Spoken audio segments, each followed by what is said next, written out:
A paz do Senhor, meus irmãos. Hoje estarei falando sobre o sola gratia, somente a graça, um dos princípios da Reforma Protestante. O texto que basicamente é usado para trabalhar isso é o texto célebre em Efésios capítulo 2, o verso 8 e o 9, que diz: Pois vocês são salvos pela graça, por meio da fé, e isto não vem de vocês, é dom de Deus, não por obras, para que ninguém se glorie. Como os irmãos podem perceber nos vídeos anteriores, um dos grandes conflitos entre a igreja e os reformadores foi a questão das indulgências, que diretamente estava ligado à salvação dos fiéis. A pergunta naquele período era: como posso obter a salvação? Para a igreja, era através da fiel obediência a ela, do cumprimento dos sacramentos, e dentro desse contexto é que surge então o emissário Tetzel, que vendia a carta para que fosse apresentado ao padre, certificando a salvação daqueles que assim adquiriam aquela carta. Na perspectiva dos reformadores, era através da graça, mediante a fé que vem de Deus.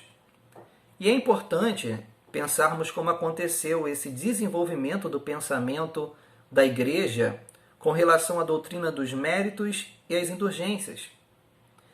Imagine que à medida que a Igreja ela foi se distanciando da simplicidade apostólica, a ceia do Senhor, por exemplo, ela foi adquirindo interpretações cada vez mais elaboradas. O pão consagrado que se transformava no corpo de Cristo, segundo a interpretação romanista, no século XI passou a ser considerado útil para evitar desastres e pestes e se obter benefícios e bênçãos. Posteriormente, a eficácia da ceia, ela passou a ser estendida também aos mortos. Quando o Papa Gregório o Grande estabeleceu a doutrina do purgatório, a ceia então passou a ser vista como uma oferta do próprio corpo e sangue de Cristo, em favor dos parentes mortos. Logo, a missa, então, ela podia reduzir suas penitências e punições temporais, aliviando a sua pena no purgatório. Quando a gente olha para a questão da compra da salvação, inicialmente a igreja ela começou a fazer diferença entre pecados maiores, chamados mortais, e os pecados menores, chamados veniais ou venais. A respeito disso, a crença era que quanto aos pecados menores, eles podiam ser expiados pelos próprios crentes, enquanto os maiores, somente pelo sacrifício de Cristo. Os pecados menores, eles eram expiados por meio da confissão pública ou particular, ou pela prática de boas obras, jejuns, esmolas e orações. Então isso deu origem às doutrinas católicas de penitência e da confissão auricular. Imediatamente depois que os pecadores eram confessados, faziam suas confissões ao sacerdote, ele então pronunciava o perdão, o próprio sacerdote pronunciava o perdão para aquele pecador.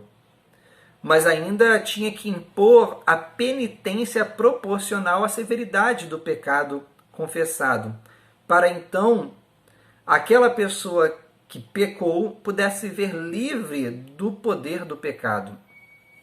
Mais à frente, outras versões elas vão ser inventadas. Por exemplo, participar das guerras, as cruzadas, por exemplo, esses que participavam, eles tinham perdão parcial ou total de seus pecados. Se você tivesse, por exemplo, fizesse a associação da confissão auricular, penitência e purgatório, isso também abreviava o seu tempo, as suas penitências. E aí, já próximo à reforma, né, a grande sacada que as mentes pensantes vão ter a respeito da salvação são as indulgências. Para você obter a salvação, você precisa comprá-la. E isso virou um grande comércio naquele período. E contra todo esse abuso doutrinário em relação à salvação, a teologia reformada então afirmou sola gratia, somente a salvação, somente a graça. Ou seja, não podemos obter a salvação pelos nossos próprios esforços, devido ao pecado. É preciso a gente entender que o pecado dos nossos primeiros pais nos afetou de tal maneira que nós morremos. O texto diz que nós estamos mortos em nossos delitos e pecados, não conseguimos responder com as nossas próprias forças ao padrão das exigências da lei. E a lei apenas nos mostra o quão distante nós estamos da perfeição e o quanto dependemos de Deus. Então, por isso, a justiça de Deus se revela no Evangelho. Porque não é mediante aos nossos méritos, mas é mediante aos méritos de Cristo que nos justificou na cruz do Calvário.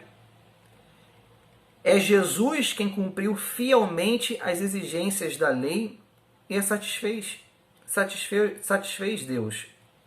Paulo diz que nós somos salvos pela graça. Esse é o favor que não merecíamos. Mas aqueles a quem Deus escolheu, Ele já os justificou na cruz do Calvário. Cristo, Ele recebe a ira que deveria ser imputada a nós como pecadores. A salvação, meus irmãos, não vem de obras, para que ninguém se glorie. A salvação é pela graça, mediante a fé. Fé essa que é o próprio Deus que dá aos seus eleitos. Que Deus abençoe a sua vida.